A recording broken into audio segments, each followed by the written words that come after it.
भाई इस बार इन बकरों वालों का कारोबार बहुत बढ़िया चला भाई। हाँ जी, बहुत बढ़िया बहुत बढ़िया। हैं कैसे? हम तो ये सोच कर आए थे कि इस बार तो हमारे भाइयों के काम धंधे ठप पड़े हैं। अच्छा ठीक है। पता नहीं कैसे बिकेंगे इस बार माल। और तो उतरियां ही मार्केट में। अबे नहीं। फिर अरे हमारी बहनों ने जो मांगा वो दिया। अच्छा जी।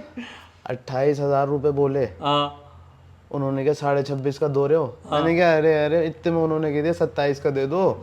बस ठीक हमने है। दे दिया। अरे भैया लाइन बहुत माल लाइन। काटा, बहुत माल बहुत काटा। मतलब औरतों ने बहुत बढ़िया मतलब पैसे की कमाई करवा दी। ईद बढ़िया बन जाएगी तुम्हारी इस बार है।